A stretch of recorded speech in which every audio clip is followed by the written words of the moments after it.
Hello, everybody. My name is Pablo Wojtkowski. I'm a faculty member at Northwestern University and director of the Center for Latinx Digital Media. Thank you so much for joining us for today's weekly virtual seminar of the Center. It really is a great pleasure to have you with us today. The mission of the Center is to create knowledge about digital media in Latinx communities across the Americas, and today's speaker is an absolutely leading scholar in this space.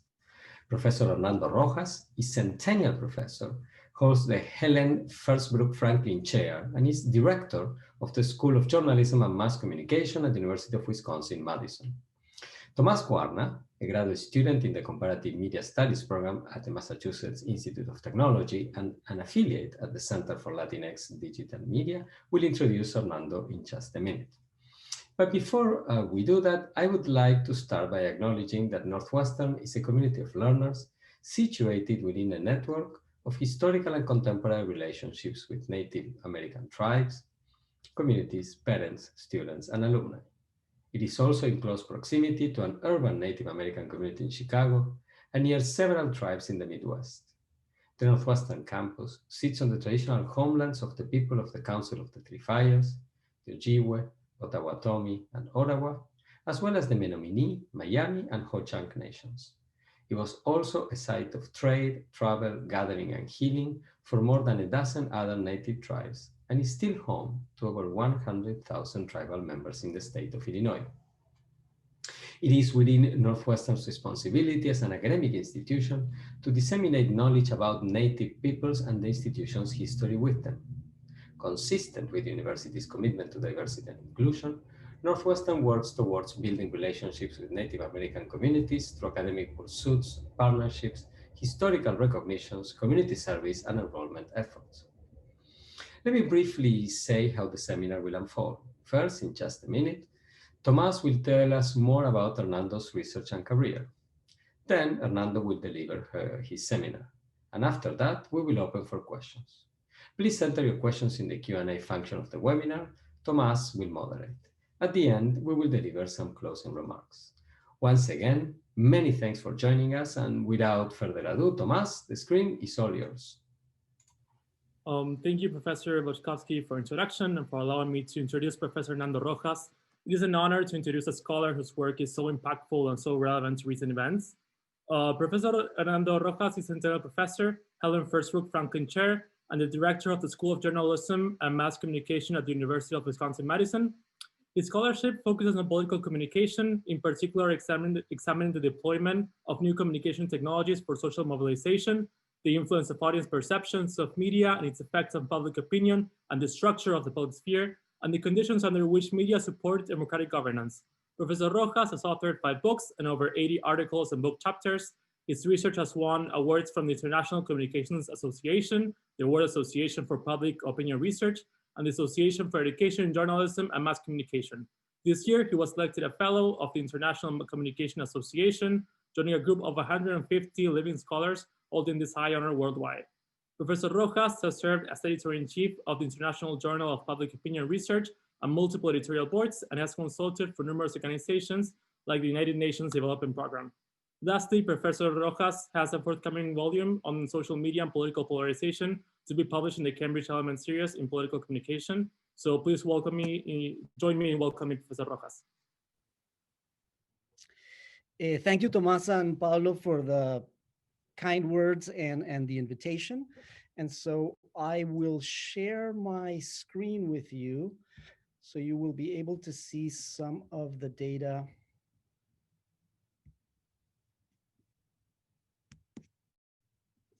that I will be presenting. So I just want to make sure, are you seeing my screen? Yes. Okay, thank you. So today I'm going to be talking to you about digital and social media and polarization. And the title of my talk encapsulates, I think, very well what we're going to be looking at. And that is that there's a very interesting hypothesis regarding the relationship between digital media and polarization. Yet for the most part, despite the attractiveness of the hypothesis, the data are not very supportive of it. And so I want to remind us, and probably this is an audience that doesn't need to be reminded about this, of some stats regarding the communication environment we live in. And so there's about a 66 penetration rate for mobile phone users in the world. There's a 59% penetration of internet users. There's a 49% penetration of active social media users. And so, yes, there are important disparities, and these disparities are important to consider, but we also live in a communication environment in which these technologies have become very common. Now, with the commonality of these technologies, and I call them, I now use the quote for new media, there's not new anymore, but there's the possibility for a series of phenomena that can lead to polarization. And so some people have made the argument that because we live in an era of increased choice, because we can select to expose ourselves to content that aligns with our pre-existing beliefs instead of exposing ourselves to dissonant content, because of the rise and availability of partisan media and the possibility of self-selection towards partisan media, and the addition of social filtering, meaning that decisions about what news gets to you is not only made by editors and the choices they make, but also by your social filters and algorithms that think that something might be relevant to you and therefore highlight it for you. And so the idea is that in this environment, new media or digital media would contribute to polarization. Probably the most well articulation of this hypothesis is the one done by Cass Sunstein when he talks about, this is around the turn of the century, when he talks about the deliberative potential of the internet on one hand versus the possibility of echo chambers. And so if you remember, at the early 21st century, there was great excitement in terms of what could be accomplished through the internet and how the internet could bring people together to discuss issues and to find consensus on different issues. Some people like Cass Sunstein were a little more hesitant, and what they were seeing is that the internet, because of these factors of increased choice, partisan media, social filtering, would actually result in echo chambers. The idea was that you would surround yourself by people that thought like you, and because of that, extreme views would become more extreme and groups would drift apart, and thus polarization would ensue. Cass Sunstein extrapolates from his own legal research in when he looks at how judges in the US system, in the US federal system, and using sort of the president who appoints the judge as a proxy of their ideology, right? So if they were appointed by a Republican, they're probably more conservative judge. If they were appointed by a Democrat, they're probably a more liberal judge. And he's able to show very convincingly that if you are in a court and you're paired with if you're a conservative and you're surrounded with other conservative judges, over time, your rulings become more and more conservative. If you're a liberal, the same thing happens to you. Your rulings become more and more liberal. It's only judges in these mixed courts that sort of stay in the middle of the road, if you will. Now, according to Sunstein's argument, if this happens to experts interpreting the law, what would happen to public opinion? And so he envisions that the outcome is polarization. And so this is the basic hypothesis that we're contending with, whether the emergence of digital media, social media in particular, is actually a cause or contributes to a political polarization. Now, some emergent research showed structures that suggested that maybe Sunstein was right. And so here I'm showing you the one on the left of the screen, Adamic and Glantz 2004, very famous piece on Divided We Blog, in which basically what they're doing is a map of blogs and whether they're linked to one another or not. And what Adamic and Glantz find in 2004 is that Republican/conservative blogs tend to link to one another, liberal / democratic blogs tend to link to one another. And then the orange lines, which would be a link between a liberal and a conservative blog, tend to be pretty scarce. And so here, this would be sort of preliminary evidence, right, of a structural image that suggests that polarization might be taking place. On the right side of the screen, I'm showing you a similar exercise in 2010. This one is looking at the Twittosphere. And you see that kind of same pattern, right? So conservatives retweet, like, tend to comment on what other conservatives say.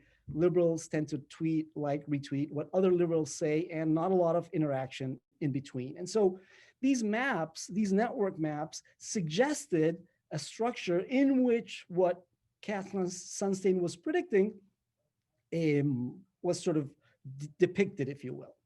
And so if you look at over time, this problem over time, and I've been collecting data on this for quite some time now, and here I'm showing you a correlation between internet access and polarization in Colombia from 2006 to 2018.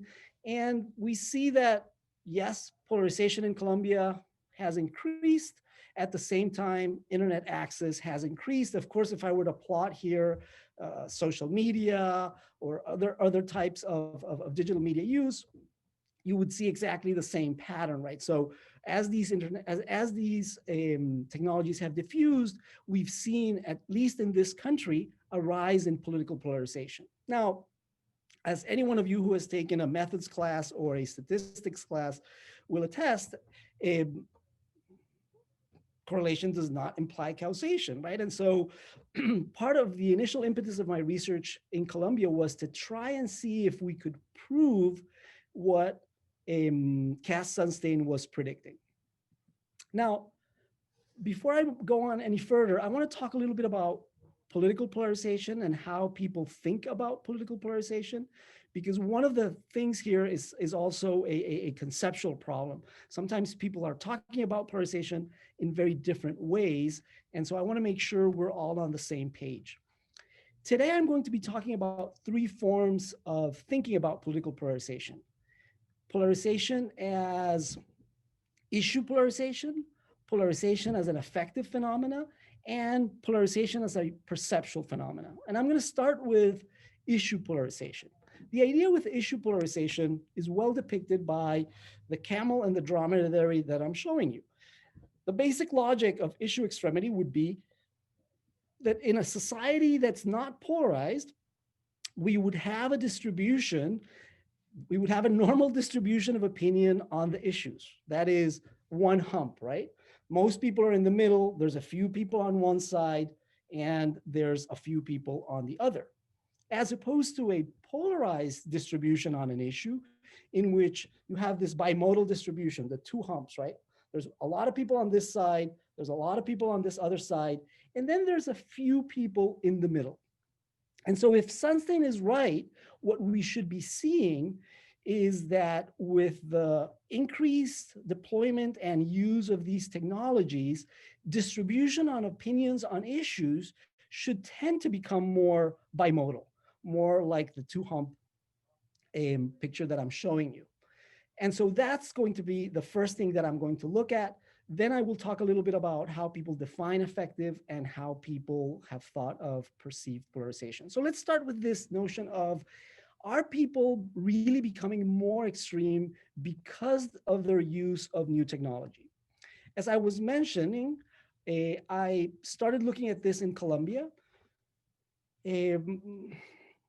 A probability sample of Colombians, over 1,000 response, very good response rates.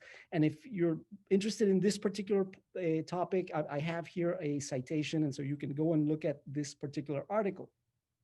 So basically, we have a sample that represents Colombia in 2010, and we want to see if internet use or some form of online use is associated with issue extremity. That is, people moving towards the sides or towards the extremes on particular issues. So how do we do this? How do we measure this? We take things like general ideology, right? A general ideology scale in which you can place yourself from 0 to 10. If you're a 0, you have a strong leftist ideology. If you're a 10, you have a strong rightist ideology, or you can be a 5 or a 4 or a 6, right? And so you place yourself on this scale. But then we also took some issues that were relevant to the Colombian case at the time in 2010. And one of them was whether the guerrilla issue should be solved through a military process or a military solution or a peace process. And again, you had to place yourself on this scale. And also looking at gay marriage and whether it should be allowed, never, in all cases. And again, you would place yourself on this scale. And so then what we do to calculate your extremity is what we refer to as folding the scale. And literally what we're doing is we're taking the scale and we're folding it. So if on the left and right ideology, for example, you consider yourself to be a centrist and you put yourself as a 5, we're going to transform that score into a 0. As opposed to if you were a 10 or a 0, we're going to transform those scores into 5s, right? And so you see the logic of folding the scale. And what we have now is a variable that predicts whether you're more extreme. For this particular analysis, we don't care if you're more extreme to the left or to the right, or in the issues, whether you're on one side of the issue or the other. But the logic of Sunstein's argument would suggest that on this folded scale of ideology or issues, people who use these new technologies more should end up having higher scores because they're going to tend to be 0s or 10s, right? They're going to tend to be 0s or 10s in any of these issues or the general ideology scale. So what do we find in this initial study? For those of you who are not familiar with statistics, don't worry. I'm going to make this very easy to understand. So basically I have 3 possible outcomes, right? Are you extreme in terms of general ideology, the guerrilla issue, the gay marriage issue? I control for demographic variables, and I control for a series of variables that might be related to that, right? Like, do you trust others? So social trust or institutional trust, political knowledge, political interest. And then I want to contrast traditional communication, that is, do you read the newspaper or watch TV news? Do you talk face-to-face to others about politics?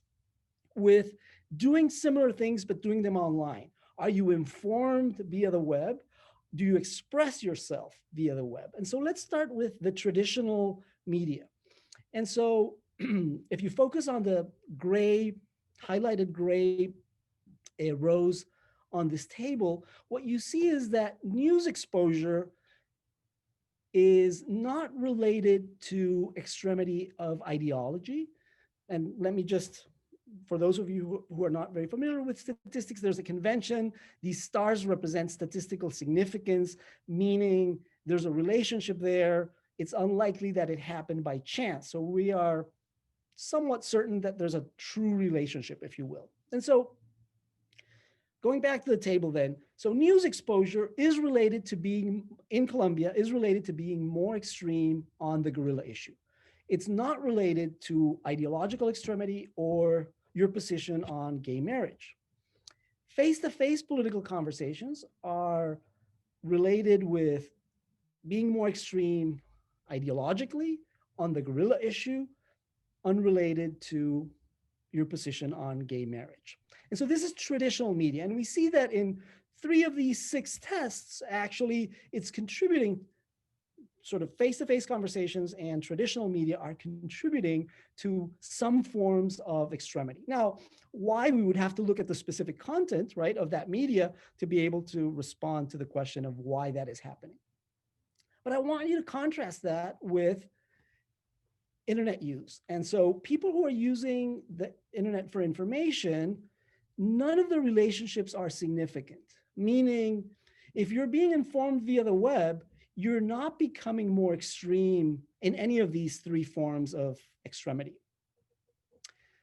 More interestingly, and probably more counterintuitive, people who express themselves online are actually less likely to be extreme in the guerrilla issue, less likely to be extreme in gay marriage. And this for us was surprising. It was a surprising finding. We were expecting to document Cass Sunstein's process of increased polarization because of new media. And here what we were seeing was quite the opposite, either no relationship, and in certain instances, actually a reduction in extremity. This, of course, begs the question of why, and I will come back to that in a little while. Now, as you can imagine, these results were, as I was saying, unexpected and therefore somewhat controversial. And we started being questioned by reviewers, and we questioned ourselves whether, is this something about the Colombian context, right? So the perpetual context question when you're doing research about a place that's not the US or Europe, and how context might be affecting your results. Fortunately, we were able to partner with a group of scholars from different countries, and we were able to replicate this in 10 countries. And so including Canada, the US, India, Australia, some European countries, some Asian countries, which I'm highlighting for you in the screen right now. And what we found in this replication, and again, here we take 3 issues per country. Each PI or each principal investigator for each country would decide what were the most important issues for that particular country. And we use those issues so that were relevant to that country, the same logic, folding the scales. And what we find is that actually use of the internet for informational purposes was not related to issue polarization in any of these countries. And so at this point, we were thinking, well, this is not a Colombian peculiarity. It's not a contextual finding. There seems to be something more going on that contradicts the logic that Sunstein had put forward a few years back. Now, at the same time that we were looking at this, we started to think about, and we and other people started to think about effective polarization and the question of whether maybe polarization is not happening so much at the issue level, but happens at the effective level. And the reason for this is that some people argue that most of us are so uninformed about politics that we can't really be polarized about issues because we don't know enough about issues to be polarized about issues. But instead, it's very easy to dislike someone or to hate someone because they think differently than you do. And so the argument here is a different way of thinking about polarization. It has less to do with where you stand on an issue, and it has more to do with how much do I dislike you because you have a different ideology from me, because you belong to a different group than the one I belong to. And so we started asking the question of, well, could it be then that new technologies might not contribute to issue polarization, but maybe they contribute to effective forms of polarization? Here I'm showing you a picture from a Colombian election. I'll briefly translate. Basically, so these were 2 presidential candidates in the previous election, and both people in the picture are saying, would you give me a hug if I told you I was going to vote for Petro, one of the candidates, or would you give me a hug if I told you I was going to vote for Duque, the other candidate, right? And so what I'm trying to elicit here is that maybe what's happening is that it has more to do with affect and maybe less to do with sort of the cognitive position someone might have on an issue. There's evidence that in the US, for example, effective polarization has increased over time. Here, in this particular exercise from the Pew Research Center, they tend to ask questions about, well, how favorable or unfavorable are your views towards Republicans and Democrats? And then if you're a Democrat, right, what are your views on Republicans? And if you're a Republican, what are your views on Democrats? And what we see is in this period of time, an important increase in terms of people who are Democrats and have very unfavorable attitudes towards the Republican Party, or vice versa, Republicans who have very unfavorable attitudes towards the Democratic Party. So this is one way of thinking about effective polarization. Some people measure it then using these effective thermometers for parties or groups, right? So we could think about it not only in terms of political groups, we could also think about this in terms of social groups.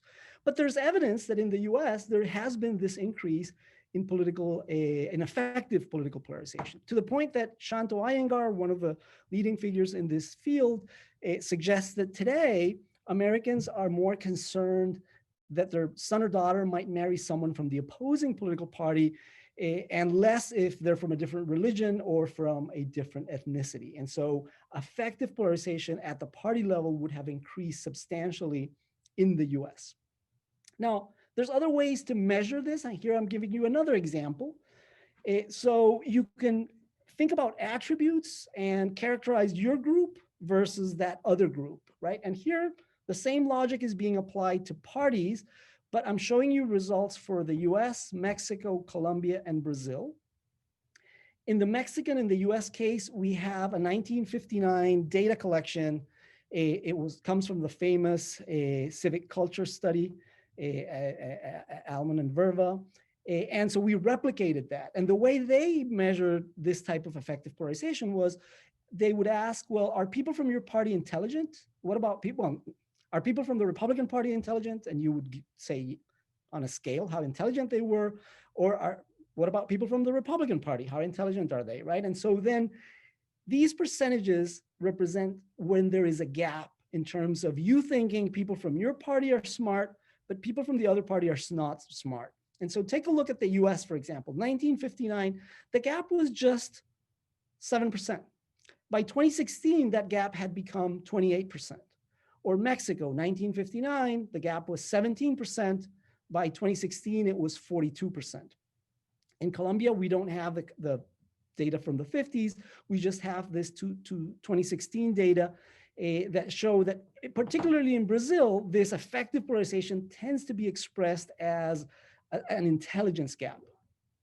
In the US, on the contrary, it tends to be expressed more as an information gap. So people are more comfortable saying, yeah, those from the other party, they're just uninformed, right? So it's not that well, some people think they're not smart, but they just tend to be uninformed. And these would be ways of measuring, different ways of measuring effective polarization as well, right? So when you compare certain attributes, welfare of humanity, your party cares about the welfare of humanity, maybe the other party doesn't care about the welfare of humanity. And again, that you have preferences, of course, makes sense, right? If not, you wouldn't be able to vote for one party or the other. But as these gaps become larger and larger, it becomes very hard for any compromise to occur, because if these people are uninformed or they're unintelligent, or they don't care about the welfare of humanity, what's the point of having conversations with them or trying to negotiate with them, right? We've, in different studies, measured this in different ways. We've used feeling thermometers. We've used this more sort of attribute-based logic of thinking about effective polarization.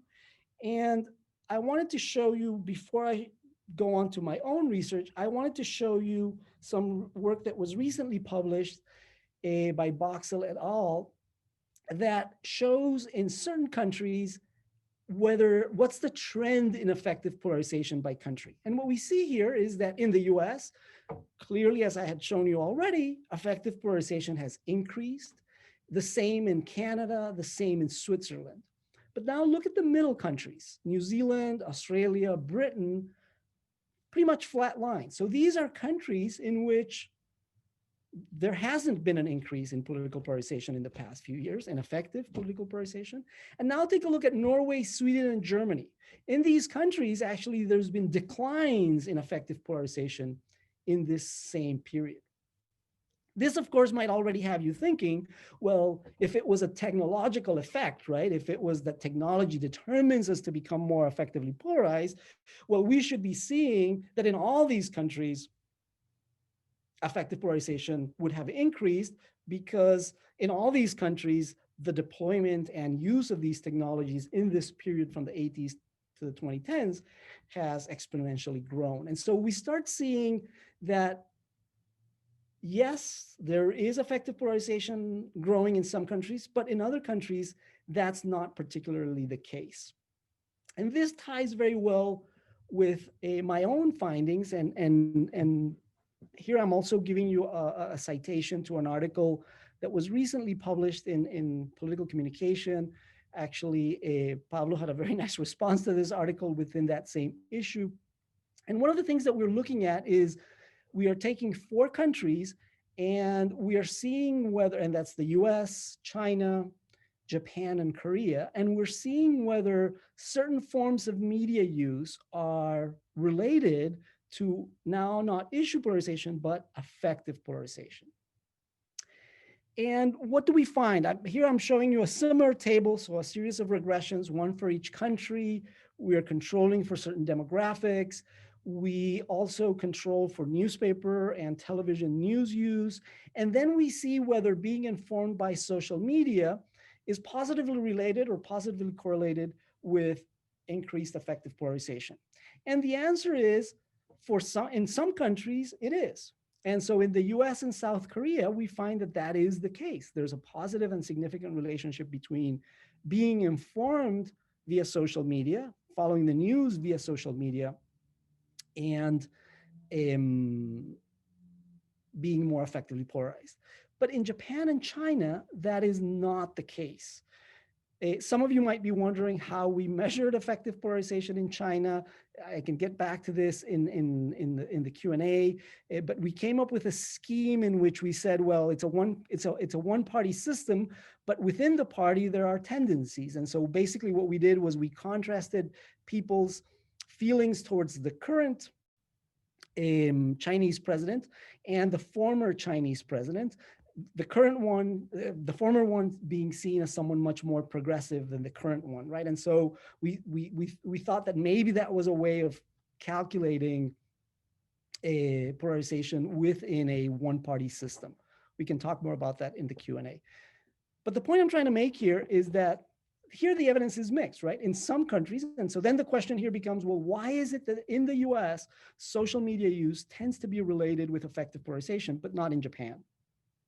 So this, again, moves us away from the sort of deterministic logic of it's the technology that causes this to, there must be something in the US that is causing this particular association, and it's not present in Japan, which has also very high levels of internet access, social media deployment.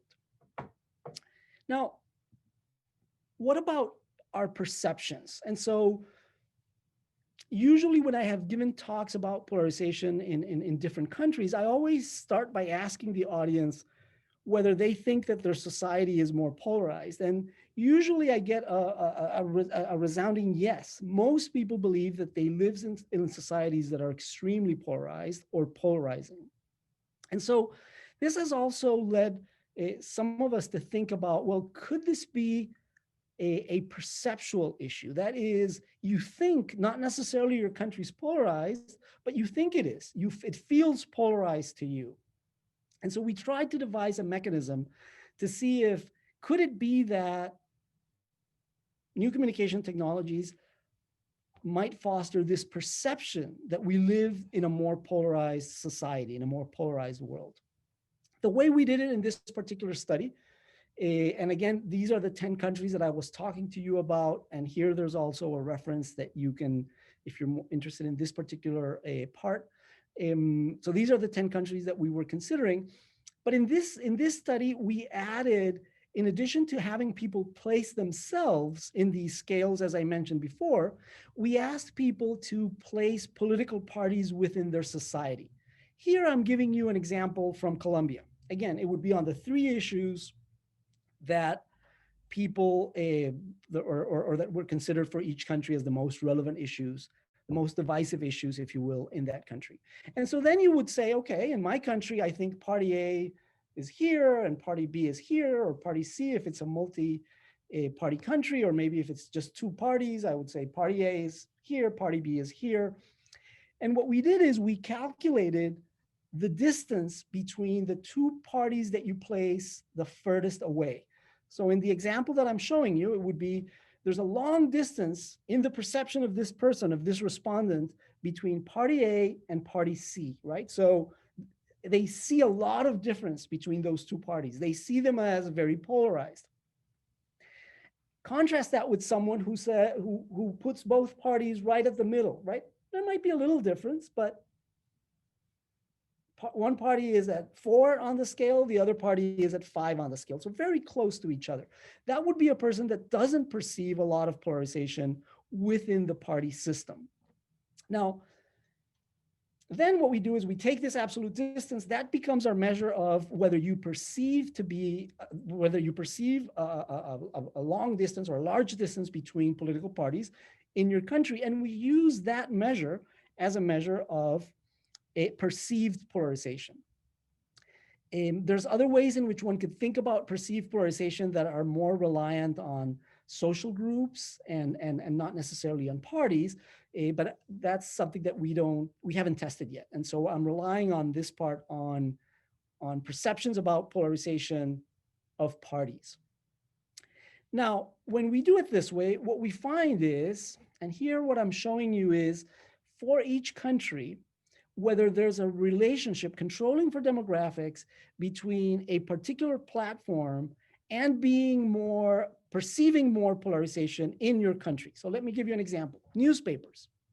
So newspapers, there's only one country, and that is Norway, in which if you read the newspaper a lot, you tend to think that parties are further apart. In the other 9 countries, no relationship. TV news. There's 6 countries in which there's a relationship. So let me take, for example, Colombia. There's a positive relationship. The more TV news you watch, you perceive that there's more polarization between parties. However, in Japan, the relationship is also significant, but it's negative, meaning in Japan, if you watch a lot of TV news, you actually think the parties are closer together, not further apart. Something similar happens to radio news. There's a significant relationship in 4 countries. In 2, it's negative. In 2, it's positive. The same logic as with television. Now, a country expert might tell you, right? So why is it that, 5 countries. So a country expert might tell you, well, talk to you about talk radio and why talk radio in the US is actually related to perceived polarization while it's not in the UK, right? And so specificities about the media system would explain why it might be a positive or a negative relationship. The interesting part, though, comes when we think about the internet and people being informed via the internet. Immediately, in 9 out of 10 countries, the relationship is positive and significant, meaning those of us who are informed mostly through the internet tend to think that we live in a more polarized world. The only country in which we didn't find that was India.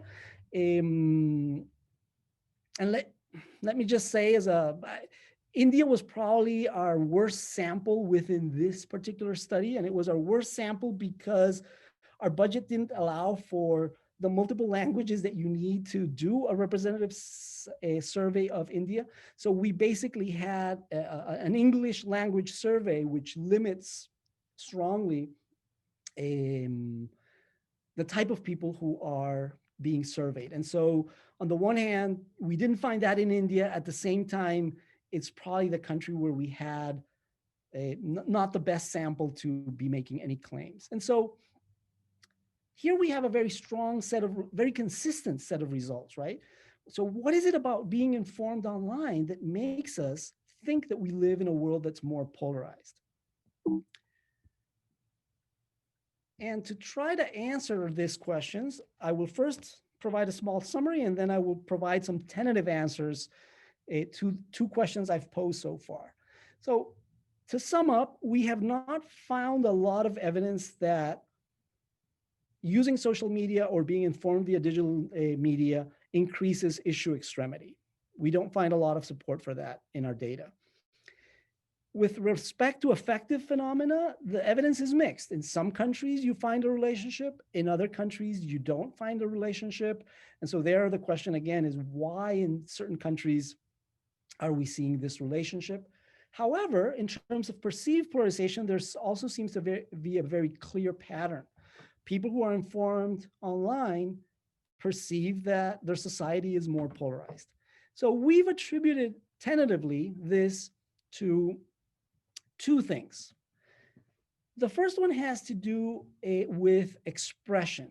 And remember that in the first study that I showed you today, our central finding was that expressing yourself online, so posting things on a chat or going to a newspaper and commenting the news or posting things on Facebook, actually reduced your issue extremity. And so this is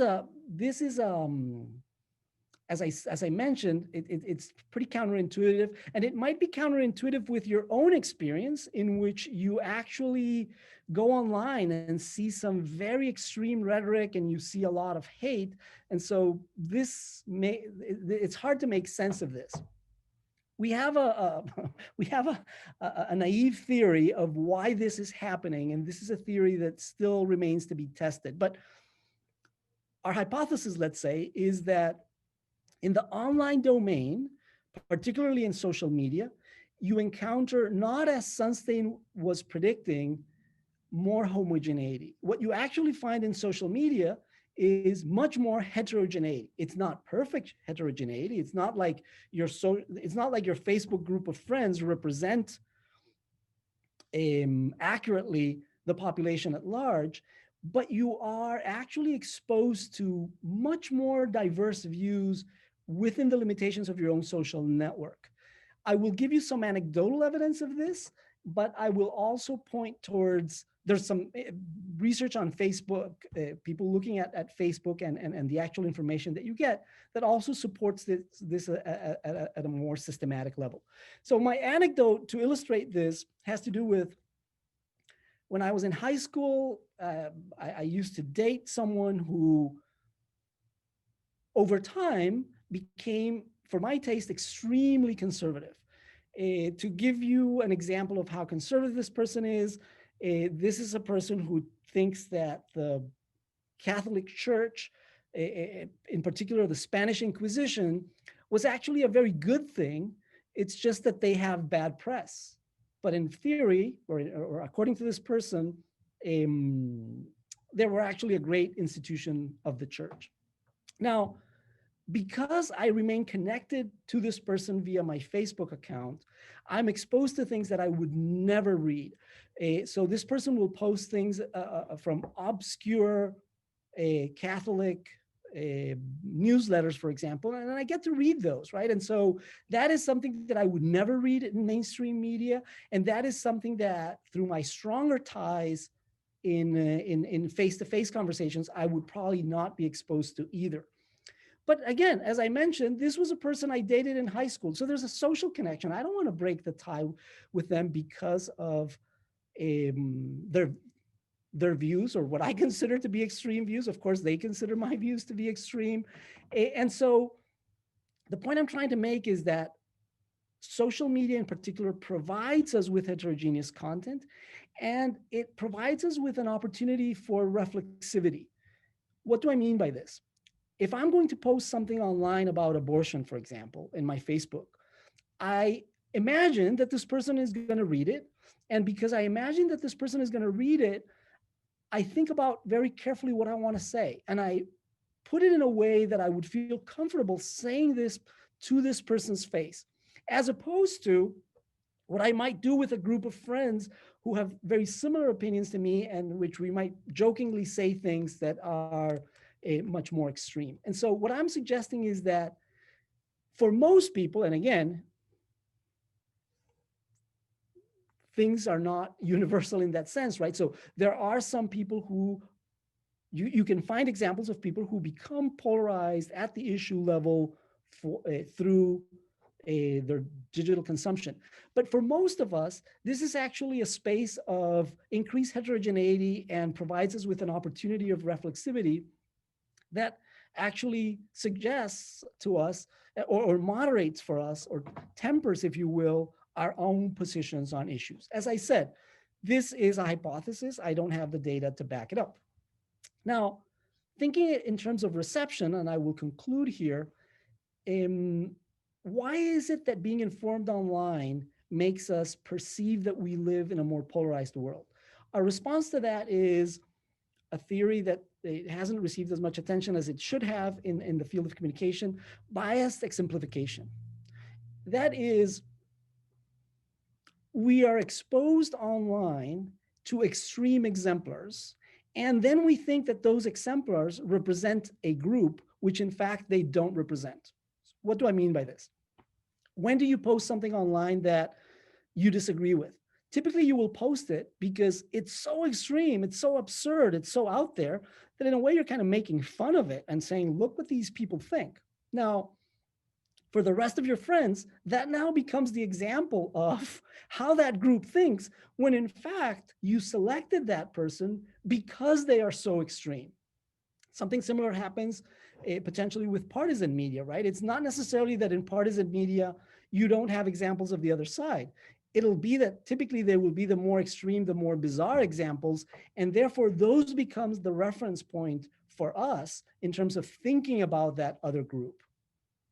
We have done an experiment to test this, and in an experiment, we manipulated the exemplar that represents conservatives in the context of a discussion. And so we manipulated, so we just brought an image of a Rush Limbaugh compared to a much more centrist Republican. And immediately what it spikes is people's interpretations of Republicans being more extreme under the Rush Limbaugh condition, right? And so I will end by saying then that we think that these two things, these two processes of increased heterogeneity and reflexivity, but being exposed to many biased examples might be contributing to at least perceived polarization. Now, some of you might be saying, and with that, I'll open it to questions. Some of you might be saying, well, maybe perceived polarization can lead to effective polarization, and effective polarization might ultimately lead to issue polarization.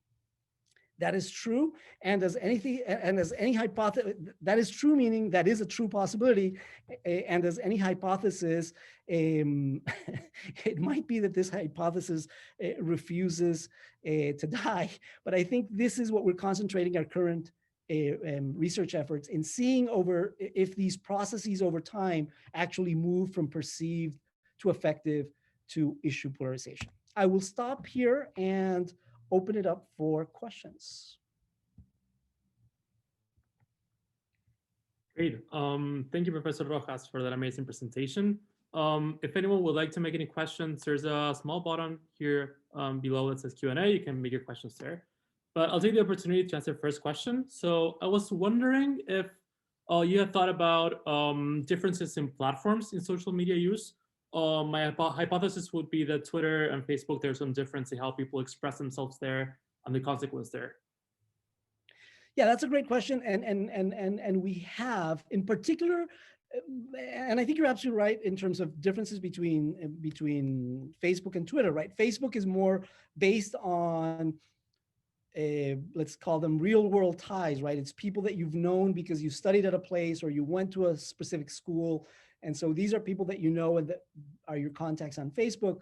Twitter might be much more based on I follow someone because I identify with the things or the information that this person is presenting. And so there's clearly platform differences. I have been more concerned with looking at platform differences between chat applications like WeChat in China or WhatsApp in Latin American countries, and now looking also at TikTok in the US.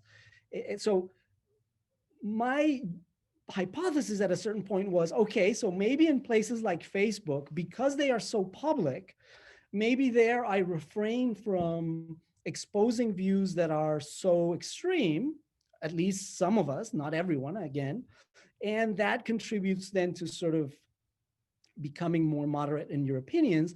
But maybe in these more private chats, I can say outlandish things, and so maybe those would actually lead to polarization.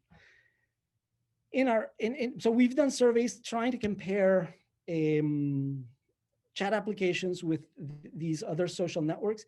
And to be honest, we don't find a difference. And sometimes the differences actually go in the contrary to our expectation, meaning in the research I showed you in which social news was positively related to effective polarization in the US, WhatsApp, and again, WhatsApp is not as extensively used in the US, but WhatsApp in the US was actually negatively related to political polarization. And so the idea that maybe the polarization was happening or could happen in groups that were more homogeneous, that would have these conversations in chat apps, has not materialized for us. But I think your overall intuition that there are platform differences for sure, and those platform differences I think would be related to things like a level of publicness on the one hand, and also what are the source of the ties, right? Are these ties that are coming from your social life, or are these more ideologically based information connections? Thank you. Thank you, Hernando, for a great presentation. Truly a lot of things to think about. I have a question. So I'll pose it and then I'll explain it. And so my question is polarization fake news? That is, if the only thing we have cross-national evidence for is perceived polarization, and if your hypothesis is right and perceived polarization is in part a function of bias exemplification, and bias exemplification is what the news media do, and we know that they've been, for a number of political economy reasons, and in addition to technological reasons, being more and more sensational in their coverage of events. So have they created polarization? Number one. So in that sense, is that a phenomenon that only exists in discourse, but not really in reality? And number two, we social scientists, do we have any role that we have played in creating these fake news, if it is fake news indeed? Okay, so a lot of very good questions. But so I would say that I think that polarization, because it's perceived, the fact that it's perceived doesn't mean that it's not real. And what I mean by that is most of us live in worlds of perception. If I were to ask you, what's the homicide rate in the city that you live in, most of us don't know that, but most of us have a perception of, is this a safe place or is this not a safe place, right? And so perceptions have real implications, if you will, is what I'm trying to say.